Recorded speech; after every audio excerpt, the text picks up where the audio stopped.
நான் சொன்னேன் களத்துல நல்ல ஆள் வேணும், நல்ல திறமையா வேணும்னு. வந்த உடனே போய் அப்புறம் இளைஞர் சங்க பொறுப்புல போட்டு நான் சொல்றதுதான் நீங்க சொல்லுங்க, கேட்கணும். யாரா இருந்தாலும் நான் சொல்றதுதான் கேட்கணும். எல்லாம் பண்ணுங்க புரியுதா? நான் சொல்றத கேட்கலன்னா யாரும் இந்த கட்சியில இருக்க முடியாது. அதுக்கு அன்புமணி ராமதாஸை பொறுத்த வரைக்கும் அப்போ குடும்பத்தில் இருக்கக்கூடியவங்க மற்றவர்களையும் கொண்டு வந்து கட்சியில போஸ்டிங்ல போடுங்க அப்படிங்கிற கருத்துக்களை முன்வைக்கிறாங்க. அப்போ ராமதாஸ் அவர்களை பொறுத்த வரைக்கும் நீ கட்சியை விட்டு போறேன்னா கிளம்பு அப்படிங்கிற வார்த்தையை அங்க முன்வைக்கிறாங்க. இது நடந்த சம்பவம். இது ஏற்கனவே ப்ரீ பிளான்ட், திட்டமிட்டு எழுதப்பட்ட ஒரு ஸ்கிரிப்ட் தான் அங்க அரங்கேற்றப்பட்டிருக்கு. அப்போ இந்த ஸ்கிரிப்ட் அரங்கேற்றப்பட்டிருக்கு அப்படின்னா அப்போ இந்த மோதல் இவங்க பிளான் பண்ணி தான் அங்க நிகழ்த்தி இருக்காங்களா அப்படிங்கிற கேள்விகள் உருவாகும் போது ஏற்கனவே இவங்க பிளான் பண்ணி தான் நிகழ்த்தி இருக்காங்க. காரணம் என்ன அப்படின்னா, பனையூர்ல நான் எனக்கு இன்னொரு தனி அலுவலகம் திறந்துட்டேன். என்ன பாக்குறதுன்னா பனையூர்ல பாருங்க, ஏன் அன்புமணி ராமதாஸுக்கு வேற இடமே கிடைக்கலையா? ஏன் பனையூர் அவருக்கு கிடைக்குது? பனையூர் தான் முக்கியமான இந்த விவகாரத்துடைய பின்னணியே இந்த பனையூர்ல தான் இருக்கு. காரணம் என்ன அப்படின்னா, தாவேக்கா அப்படின்ற கட்சியை ஆரம்பித்த விஜய் அவர்களுடைய அலுவலகம் பனையூர்ல தான் செயல்பட்டு இருக்கு. அப்போ பாத்தீங்கன்னா இது திட்டமிடப்பட்டு தைலாபுரத்துல ராமதாஸ் அவர்கள் பல நாட்களாக தூங்காமல் யோசித்து அமைத்த ஒரு வியூகம் அப்படின்னு சொல்லலாம். இந்த வியூகத்தின் அடிப்படையில் ஒரு சண்டை போடுவது போல ஒரு நிகழ்த்தப்பட்டு இந்த சண்டையின் மூலமாக கட்சியில குடும்ப உறுப்பினர்கள் மற்றவர்கள் முன்வருவதற்கு கொண்டு வரப்படுவதற்கு அன்புமணி ராமதாஸுக்கு ஒரு விதத்தில் இஷ்டம் இல்லை அப்படின்னாலும், ஆனா இன்னைக்கு நடந்த சம்பவத்தை பொறுத்த வரைக்கும் முழுக்க கட்சியை வளர்த்தெடுக்கணும், கட்சியை தக்க வைக்கணும். ரெண்டு அணிகளாக பிரிந்து செயல்படும் போது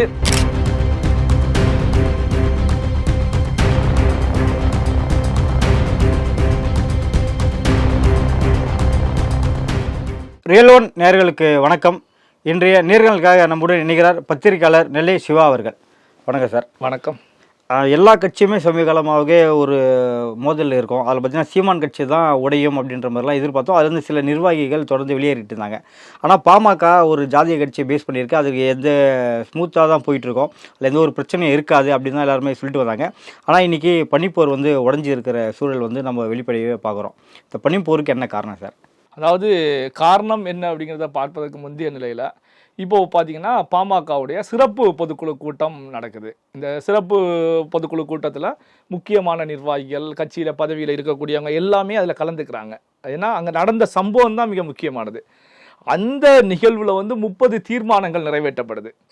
அதாவது மத்திய அரசால் கொண்டு வரப்பட்ட திட்டங்கள், மாநில அரசால் அப்படின்னு 30 திட்டங்கள் அங்கே தீர்மானங்களாக நிறைவேற்றப்படுது.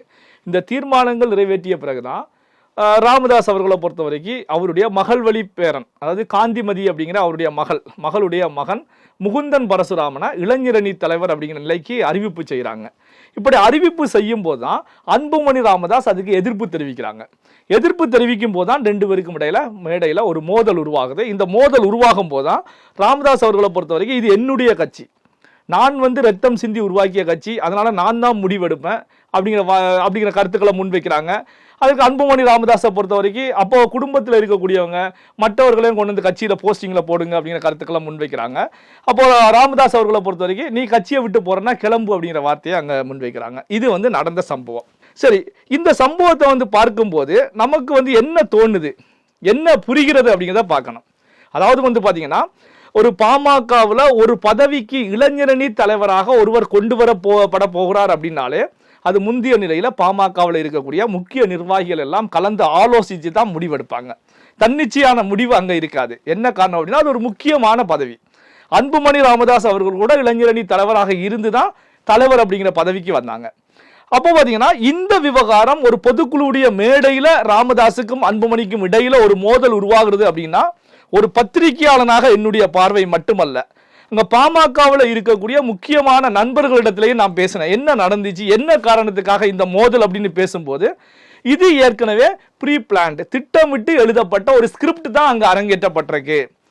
அப்போ இந்த ஸ்கிரிப்ட் அரங்கேற்றப்பட்டிருக்கு அப்படின்னா அப்போ இந்த மோதல் இவங்க பிளான் பண்ணி தான் அங்க நிகழ்த்தி இருக்காங்களா அப்படிங்கிற கேள்விகள் உருவாகும் போது ஏற்கனவே இவங்க பிளான் பண்ணி தான் நிகழ்த்தி இருக்காங்க. காரணம் என்ன அப்படின்னா, அன்புமணி ராமதாஸ் அவர்கள் கட்சியுடைய தலைவராக வரும்போது ஜி.கே. மணி அவர்கள் தலைவர் பதவியிலிருந்து தூக்கி அடிக்கப்படுறாங்க. ஏன்னா ஜி.கே. மணி அவர்களை பொறுத்தவரைக்கும் நீண்ட நெடிய அரசியல் பயணம் கொண்டவர், பாமகவுக்காக எத்தனையோ தியாகங்களை செய்தவர். அப்போ அந்த நிலையில ஜி.கே. மணி அவர்கள் ஓரங்கட்டப்பட்டு ஒரு கௌரவ பதவி கொடுக்கப்பட்டு அங்கு அன்புமணி ராமதாஸ் அவர்கள் தலைவராக கொண்டு வர்றாங்க. இன்னைக்கு நடந்த சம்பவத்தை எடுத்துக்கிட்டீங்க அப்படின்னா அந்த இளைஞரணி தலைவராக யார் இருக்காங்க அப்படின்னா ஜி.கே. மணியுடைய மகன் அன்புகுமரன் அங்க இருக்காங்க. அப்ப அன்புகுமரனை பின்னுக்கு தள்ளி விட்டு அந்த நிலைக்கு வந்து மகள்வழி பேரனான முகுந்தன் பரசுராமனை ராமதாஸ் அவர்கள் கொண்டு வர்றாங்க. அப்போ பாத்தீங்க அப்படின்னா அப்ப கொண்டு வரும்போது இது எங்க ஒரு புகைச்சலை உருவாக்கம், எரிச்சலை உருவாக்கம் அப்படின்னா ஜி.கே. மணி மட்டத்துல ஒரு விரக்தியை உருவாக்கும். காரணம் என்ன அப்படின்னா கட்சிக்காக உழைச்ச நானும் ஓரங்கட்டப்பட்டு ஒரு டம்மியான பதவியில உட்கார வைக்கப்பட்டேன். என்னுடைய மகனுக்கும் அதே நிலைமை தான், ஓரம் கட்டப்படுறாங்க. அதே நேரத்தில் பாமகவை பொறுத்த வரைக்கும் அங்க இருக்கக்கூடிய குடும்ப உறுப்பினர்கள் எல்லாருமே முக்கியத்துவம் கொடுக்கப்பட்டு கொண்டு வரப்படுறாங்க. அப்போ பாத்தீங்கன்னா ஜி.கே. மணி மட்டும் கிடையாது, கட்சியில இருக்கக்கூடிய மூத்த தலைவர்கள் மட்டுமல்ல, அவருடைய மகன்கள், அவருடைய வாரிசுகள் கூட இதற்கு எதிராக குரல் கொடுப்பாங்க. குரல் கொடுப்பது மட்டுமல்ல, பாமகவை விட்டு விலகி செல்வதற்கான ஒரு சூழல் கூட உருவாகும். அப்போ பாத்தீங்கன்னா இந்த இடத்துலதான் ராமதாஸ் தன்னுடைய வியூகத்தை, தான் வந்து ஒரு சிறந்த அரசியல்வாதி, எப்படி வந்து சாமர்த்தியமாக இந்த விஷயத்தை கையாள்வது அப்படின்னு சொல்லி ஒரு பிளான் ஒன்று போட்டிருக்காங்க. பிளானின் அடிப்படையில் தான் அப்ப அன்புகுமரன் இடத்துக்கு முகுந்தன் பரசுராமனை கொண்டு வரும்போது, அவருடைய பேரனை கொண்டு வரும்போது மற்றவர்கள் வந்து எதிர்ப்பு தெரிவிப்பதற்கு முந்தைய நிலையிலேயே அன்புமணி ராமதாஸ் ஒரு எதிர்ப்பை தெரிவிச்சாங்க அப்படின்னா மீடியாவுடைய போக்கஸாக இருக்கட்டும், கட்சியுடைய பார்வையாக இருக்கட்டும், அப்பாவும் பையனும் சண்டை போட்டுக்கிட்டு இருக்காங்க. அப்போ பாத்தீங்கன்னா ரெண்டு பேருக்கும் இடையில மிகப்பெரிய மோதல் உருவாயிருச்சு. ஐயோ, இந்த மோதலை எப்படி சரி கட்டுவது? இப்ப ஜி.கே. மணியை பொறுத்த வரைக்கும் தன்னுடைய பையன் அந்த பதவியிலிருந்து தூக்கி அடிக்கப்பட்டதை தாண்டி கட்சி அப்படிங்கிற நிலைமையில சிந்திப்பாங்க. கட்சி ரெண்டா உடைய போதா, நீண்ட காலமாக காப்பாற்றிய கட்சி உடைய போதா அப்படிங்கிற நிலையில யோசிப்பாங்க. இப்படி யோசிக்கட்டும், இந்த நிலையில தன்னுடைய பேரனை கொண்டு வந்துடலாம் அப்படின்னு சொல்லி இந்த அடிப்படையில ராமதாஸ் அவர்கள் செயல்பட்டதாகத்தான் பார்க்க முடிகிறது. இதுல இன்னொரு விஷயம் உன்னிப்பா கவனிக்கணும். இப்போ அன்புமணி ராமதாஸ் அவர்கள் வெளியே வரும்போது என்ன சொல்றாங்க அப்படின்னா, பனையூர்ல நான் எனக்குன்னு ஒரு தனி அலுவலகம் திறந்துட்டேன். என்ன பாக்குறதுன்னா பனையூர்ல வந்து பாருங்க, ஏன் அன்புமணி ராமதாஸுக்கு வேற இடமே கிடைக்கலையா? ஏன் பனையூர் அவருக்கு கிடைக்குது? பனையூர் தான் முக்கியமான இந்த விவகாரத்துடைய பின்னணியே இந்த பனையூர்ல தான் இருக்கு. காரணம் என்ன அப்படின்னா, தாவேக்கா அப்படின்ற கட்சியை ஆரம்பித்த விஜய் அவர்களுடைய அலுவலகம் பனையூர்ல தான் செயல்பட்டு இருக்கு. இன்னொரு பக்கம் சீமான் அவர்களுடைய அலுவலகம் செயல்படுது. சீமான் அவர்களுடைய அலுவலகத்தை பத்தி நம்ம பேச வேண்டிய அவசியம் கிடையாது. இப்போ பேச வேண்டியது விஜய் அவர்களுடைய தாவேக்கா அலுவலகம். இந்த தாவேக்கா அலுவலகத்தை பொறுத்த வரைக்கும் இளைஞர்கள் படை பட்டாளம் பெரிய அளவுல விஜய்க்கு இருந்துட்டு இருக்கு. இந்த பனையூர்ல இருந்து இந்த அலுவலகம் செயல்படுவதன் மூலமாக ஏற்கனவே கடந்த வீடியோக்களை நான் பேசியது போலதான் இந்த இளைஞர்கள் பட்டாளம் யார் பக்கம் திரும்புறாங்க அப்படின்னா விஜய் பக்கம் திரும்பிக்கிட்டு இருக்காங்க. அப்போ வட மாவட்டங்கள்ல பாமகவுடைய இளைஞர்களை பொறுத்த வரைக்கும், பாமகவுக்கு வாக்களித்தவுடைய வாரிசுகளை பொறுத்த வரைக்கும் தாவேக்கா பக்கம் திரும்பிக்கிட்டு இருக்காங்க. இப்ப அன்புகுமரனை தூக்கி அடிக்கும் போது, அன்புகுமரன் மாட்டு கட்சின்னு பார்க்கும் போது இங்க தாவேக்கா தான் அவருடைய கண்ணுக்கு தெரியும். எடுத்துக்காட்டுக்கு நான் சொல்ல வர்றேன். அப்போ பாத்தீங்கன்னா பாமக இளைஞர்கள் பெருவாரியாக தாவேக்கா பக்கம் தாவி செல்றாங்க அப்படின்னா இதை தடுத்து நிறுத்தணும் அப்படிங்கிற நிலையில தான் அன்புமணி ராமதாஸ் அவர்கள் பனையூர்ல வந்து முகாமிட்டு இருக்காங்க ஒரு அலுவலகத்தை போட்டு. அப்போ பாத்தீங்கன்னா இது திட்டமிடப்பட்டு தைலாபுரத்துல ராமதாஸ் அவர்கள் பல நாட்களாக தூங்காமல் யோசித்து அமைத்த ஒரு வியூகம் அப்படின்னு சொல்லலாம். இந்த வியூகத்தின் அடிப்படையில ஒரு சண்டை போடுவது போல ஒரு நிகழ்த்தப்பட்டு இந்த சண்டையின் மூலமாக அன்புமணி ராமதாஸ் அவர்கள் பனையூர்ல அலுவலகத்தை போட்டாங்க. இப்ப பாத்தீங்கன்னா பனையூர்ல போடப்பட்ட அலுவலகத்தை பொறுத்த வரைக்கும் அன்புமணி ராமதாஸ் என்ன கருத்துக்களை முன்வைப்பாங்க அப்படின்னா, என்னுடைய அப்பா வந்து இப்படி வாரிசு அப்படின்னு சொல்லி குடும்பத்தில் உள்ள உறுப்பினர்கள்லாம் கொண்டு வர்றாங்க, அதுல எனக்கு ஈடுபாடு கிடையாது. நாம வந்து ஒரு புது விதமான அரசியலை கையில் எடுப்போம், புது ரத்தத்தை பாய்ச்சுவோம் அப்படிங்கிற ஒரு கருத்துக்களை முன்வைத்து இளைஞர்களை தன் பக்கம் இழுக்கணும் பாமகவில இருந்து. ஏன்னா அன்புமணி ராமதாஸ் அவர்கள் பாமகவுடைய இளைஞரணி தலைவராக இருக்கும் போது அணிவகுத்த இளைஞர் பட்டாளத்துல வெளியில போக விடாம தடுத்து நிறுத்தணும்.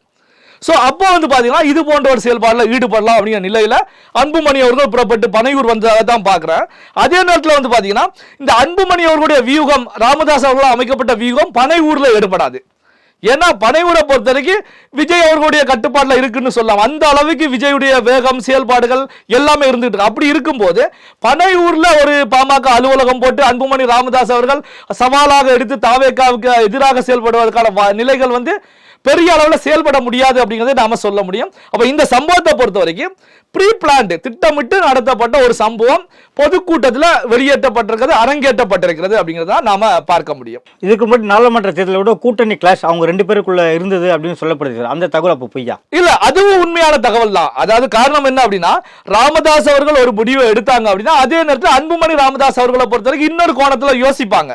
அப்போ பாத்தீங்கன்னா கடந்த நாடாளுமன்ற தேர்தலில் அன்புமணி ராமதாஸ் அவர்களை பொறுத்த வரைக்கும் மத்தியில் ஆட்சியில பாஜக இருக்கிறதுனால நம்ம பாஜக சைடு போனோம்னா எப்படியாவது தனக்கு அமைச்சர் பதவி வாங்கி விடலாம் அப்படிங்கிறதுல உறுதியா இருந்தாங்க. ஒரு தொகுதியில ஜெயிச்சா கூட, அன்புமணி ராமதாஸ் அவர்கள் போட்டியிடக்கூடிய தொகுதியில ஜெயிச்சா கூட கண்டிப்பா மத்தியில அமைச்சர் பதவி கிடைச்சிடும். அதே நேரத்தில் அதிமுக பக்கம் போனாலும் திமுக பக்கம் போனாலும் கண்டிப்பா இதற்கான சாத்திய கூறுகள் இல்லை அப்படிங்கிற நிலையில தான் அப்போ அன்புமணி ராமதாஸை பொறுத்த வரைக்கும் பாஜக கூட்டணி, தேசிய ஜனநாயக கூட்டணி அப்படிங்கிறதுல பிடிவாதமா இருந்தாங்க. ஆனா ராமதாஸ் அவர்களை பொறுத்த வரைக்கும் தேசிய ஜனநாயக கூட்டணி தாண்டி நாம அதிமுக கூட பயணிச்சோம்னா சட்டமன்ற தேர்தலில் நமக்கு ஒரு வாய்ப்பு கிடைக்கும், சட்டமன்ற தேர்தலில் கணிசமான இடங்களில் வெற்றி பெறுவதற்கான ஒரு சூழல் உருவாகும் அப்படிங்கிற நிலையில ராமதாஸ் அவர்கள் யோசிச்சாங்க. இந்த அடிப்படையில் தான் அந்த தேர்தலில் எந்த அலையன்ஸுக்கு செல்வது அப்படிங்கிற ஒரு மோதல் அப்பா மகனுக்கு இடையில நடந்துகிட்டே தான் இருந்துச்சு. இதுல இறுதியில அன்புமணி ராமதாஸ் அவர்கள் வெற்றி பெற்றாங்க. இது தேர்தலுக்காக, கட்சிக்காக நடந்த ஒரு விஷயம். இதுல ராமதாஸ் அவர்கள் இறங்கி போக வேண்டிய ஒரு நிலையும் ஏற்பட்டது. இறுதியில பையன் எடுத்த முடிவை ஏத்துக்கிட்டாங்க ராமதாஸ் அவர்கள். ஆனா இன்னைக்கு நடந்த நிகழ்வு அதுல இருந்து முற்றிலும் வேறுபட்ட ஒரு நிகழ்வு தான். அதாவது பாத்தீங்கன்னா கட்சியில ஒரு பதவி கொடுக்கக்கூடிய செயல்பாடு தான். அப்ப ராமதாஸ் அவர்கள் என்னன்னா, இது என்னுடைய கட்சி, என்னால உருவாக்கப்பட்ட கட்சி, நான் எடுப்பதுதான் முடிவு அப்படிங்கிற கருத்துக்களை முன்வைக்கிறாங்க. அதே நேரத்தில் வந்து பாத்தீங்கன்னா குடும்ப உறுப்பினர்களை எல்லாம் கட்சியில முக்கியமான பதவிகளுக்கு கொண்டு வரணும். பாமகவை பொறுத்த வரைக்கும் ஏற்கனவே வந்து திமுக, பாமக போன்ற கட்சிகளுக்கு வித்தியாசம் கிடையாது, ஒரு குடும்ப கட்சி. தேமுதிக போன்ற கட்சி எல்லாமே குடும்ப கட்சி அப்படிங்கிற கருத்துக்கள் முன்வைக்கிறாங்க.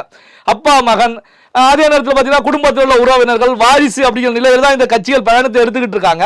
அப்ப இப்படி செல்லக்கூடிய ஒரு சூழ்நிலையில வந்து பாத்தீங்கன்னா அப்போ பாமகவுக்குள்ள வந்து பாத்தீங்கன்னா முகுந்தன் பரசுராமனும் கொண்டு வரப்படுறாங்க. அப்போ பாத்தீங்கன்னா இது வந்து அந்த நாடாளுமன்ற தேர்தலில் இருந்து முற்றிலும் மாறுபட்ட ஒரு கட்சி சார்ந்த ஒரு விஷயம். அப்ப கட்சி சார்ந்த விஷயத்துல பார்க்கும்போது கட்சியில குடும்ப உறுப்பினர்கள் மற்றவர்கள் முன்வருவதற்கு, கொண்டு வரப்படுவதற்கு அன்புமணி ராமதாஸுக்கு ஒரு விதத்தில் இஷ்டம் இல்லை அப்படின்னாலும், ஆனா இன்னைக்கு நடந்த சம்பவத்தை பொறுத்த வரைக்கும் முழுக்க முழுக்க கட்சியை வளர்த்தெடுக்கணும், கட்சியை தக்க வைக்கணும். அப்ப 2 அணிகளாக இணைந்து, அணிகளாக பிரிந்து செயல்படும் போது அப்ப இளைஞர்கள் வந்து அப்படியே அன்புமணி ராமதாஸ் பக்கம் வருவாங்க. என்னன்னா அன்புமணி ராமதாஸ் குடும்ப அரசியலை வெறுக்கிறார், எதிர்க்கிறார், குடும்ப உறுப்பினர்களை கொண்டு வருவதற்கு போர்க்கொடி தூக்கி விட்டார். அப்ப அன்புமணி ராமதாஸா எதிர்கால பாமக, எப்படியும் ராமதாஸுக்கு வயதாகி விட்டது. அப்ப எதிர்கால பாமக அன்புமணி ராமதாஸ் தான். அப்ப அன்புமணி ராமதாஸ் பின்னால நாம அணிவகுக்கலாம் அப்படின்னு சொல்லி பாமகவில் இருக்கக்கூடிய இளைஞர்கள் மட்டுமல்லாமல் பல வன்னிய இளைஞர்கள் கூட இப்ப அன்புமணி பின்னாடி அணிவகுப்பாங்க. ஏன்னா அப்படிங்கிற நிலையில தான் இது போன்ற ஒரு முடிவு எடுக்கப்பட்டிருக்கு. ஆனா இந்த முடிவை பொறுத்த வரைக்கும் பாத்தீங்கன்னா இங்க நடந்த சம்பவங்கள் எல்லாமே ஊடகங்களை பொறுத்த வரைக்கும், ஊடகத்தை பொறுத்த வரைக்கும் எல்லா உண்மைகளுமே வெளியே வந்துடும். இந்த மோதலை பொறுத்த வரைக்கும் இப்போ அன்புமணி ராமதாஸ் அவர்களை நீ வெளியேறுவதுன்னா கட்சியை விட்டு வெளியேறு அப்படின்னு சொல்லி ராமதாஸ் அவர்கள் தெரிவிக்கிறாங்க. அப்போ அந்த ஒரு பொது வழியில ஒரு மேடையில் ஒரு நிகழ்வு நடைபெறுகிறது. அந்த கட்சியுடைய நிறுவனர் ராமதாஸ் அவர்கள் நீ இருக்கிறன்னா இரு, இல்ல வெளியேறி போ அப்படிங்கிறாங்க. அன்புமணி ராமதாஸ் கட்சியை விட்டு வெளியேறல, அந்த மேடையை விட்டு தான் வெளியேறி இருக்காங்க. என்ன அப்படின்னா இந்த பனையூர்ல வந்து பாருங்க, எப்படி ராமதாஸ் அவர்களை தைலாபுரம் தோட்டத்தில் போய் பார்ப்போமோ அதே போல பனையூர்ல என்ன வந்து பாருங்க. அப்ப பனையூர்ல வந்து அன்புமணி ராமதாஸ் அவர்களுக்கு மிகப்பெரிய ஒரு பங்களா ரெடியாக போகிறது அப்படிங்கிறதையும் நாம எடுத்துக்கலாம். ராமதாஸ் அவர்கள் அந்த மேடையிலே ஒரு விஷயம் பகிர்ந்தார் இல்லையா, நான் இந்த கட்சியில் நான் சொல்கிறது தான் கேட்கணும், அப்படி இல்லாதவர்கள் வெளியேறலாம், அந்த தகவல் சொல்கிறார் இல்லையா, இது வந்து அவருக்கான தகவலா இல்லை வேற யாருக்கான ஒரு தகவலா சார்? இல்லை, இந்த தகவலை நான் எப்படி பார்க்குறேன் அப்படின்னா, வர இருக்கக்கூடிய சட்டமன்ற தேர்தலில் வந்து பார்த்தீங்கன்னா 2 அணிகளாக இருந்தோம்னா, அதாவது கடந்த நாடாளுமன்ற தேர்தல் போல அன்புமணி ராமதாஸை பொறுத்த வரைக்கும் பாஜக பக்கம் அவருடைய எண்ணத்தை பொறுத்த வரைக்கும் பாஜக தேசிய ஜனநாயக கூட்டணி அப்படிங்கிற நிலையில தான் அவங்க இருந்துட்டு இருக்காங்க. இந்த பக்கம் ராமதாஸ் அவர்களை பொறுத்த வரைக்கும் நாம கட்சியை வளர்க்கணும் அப்படின்னா சட்டமன்ற தேர்தலில் கணிசமான சட்டமன்ற உறுப்பினர்கள் வெற்றி பெறணும். அப்போ வந்து அதிமுக அப்படிங்கிற ஒரு மனநிலையில அவங்க இருந்துட்டு இருக்காங்க. இப்போ ஒரு சில தினங்கள் முந்தைய நிலையில் நடந்த ஒரு தகவல் கூட உங்களுக்கு தெரியும். அதாவது பாத்தீங்க அப்படின்னா திமுகவுக்கு ஒரு வேண்டுகோளை வைக்கிறாங்க. இந்த வேண்டுகோளை நிறைவேற்றினால் என்ன, வன்னியர் சமுதாயத்துக்கான அந்த சமுதாயத்துக்கான இடஒதுக்கீடு அப்படிங்கிற விவகாரத்தை நீங்க 15% அப்படிங்கிற நிலையில நிறைவேற்றினால் நாங்க உங்க கூட சேர்ந்து செயல்படவும் தயார் அப்படிங்கிற கருத்துக்களை முன்வைக்கிறாங்க. அப்போ பாத்தீங்கன்னா அப்போ திமுக கூட அலையன்ஸ் வைப்பதற்கும் பாமக தயார் அப்படிங்கிற நிலையில தான் இந்த கருத்துக்கள் முன்வைக்கப்படுது. அப்போ பார்த்தீங்கன்னா ராமதாஸ் அவர்களை பொறுத்த வரைக்கும் மாநிலத்தில் எந்த கட்சி வெற்றி பெற இருக்கிறதோ வரக்கூடிய சட்டமன்ற தேர்தலில் அந்த கட்சியில நாம இணைஞ்சு செயல்படணும். அப்போ பாமக எந்த அணியில செயல்படுறதோ அந்த கூட்டணி வெற்றி பெறணும். அப்போ வெற்றி குதிரையில சவாரி செய்யணும்னு சொல்லி தான் ராமதாஸ் அவர்கள் விரும்புறாங்க. அதான் இன்னைக்கு பொதுக்கூட்டத்தில் தெரிவிக்கும் போது கூட பாமக எங்கு அலையன்ஸ் வைக்கிறதோ அந்த கூட்டணி வெற்றி பெறும் அப்படிங்கிற கருத்துக்களை முன்வைக்கிறாங்க. அப்போ பாமக இடம்பெறும் அலையன்ஸ் வெற்றி பெறும் அப்படிங்கிறத தாண்டி எந்த கூட்டணி வெற்றி பெற போகிறதோ அந்த கூட்டணியில பாமக கூட்டணி வச்சுக்கும் அந்த கட்சி கூட அப்படின்னு தான் நாம பார்க்க முடிகிறது. அப்போ ராமதாஸ் அவர்களை பொறுத்த வரைக்கும் அப்போ மக்கள் மத்தியில் எப்படி இருக்கிறது, திமுகவுக்கு எதிர்ப்பு பெரிய அளவில் இருக்கு. 3 ஆண்டுகள் பெரிய அளவில் எதிர்ப்பு இல்லாமல் இருந்த சூழ்நிலையில இப்ப 4வது ஆண்டை கடக்கக்கூடிய ஒரு சூழ்நிலையில கூட்டணியில் இருக்கக்கூடிய கட்சிகளே திமுகவுக்கு எதிராக போர்க்கொடி தூக்கிட்டு இருக்காங்க. வேல்முருகன் ஒரு பக்கம் போர்க்கொடி தூக்குறாங்க, கம்யூனிஸ்ட் பாலகிருஷ்ணன் ஒரு பக்கம் போர்க்கொடி விமர்சனங்களை முன்வைக்கிறாங்க, திருமாவளவன் அவர்கள் ஈயம் பூசியும் பூசாமலும் செயல்பட்டு இருக்காங்க. அப்ப அலையன்ஸ் திமுகவுக்கு எதிராக கூட்டணியில பெரிய சலசலப்பு ஏற்பட்டு இருக்கு. இப்படியான ஒரு சூழ்நிலையில எந்த கட்சி வெளியேற போகிறது, அந்த கட்சி அதிமுக பக்கம் செல்வதற்கான வாய்ப்புகள் அதிக அளவில் இருக்கும்.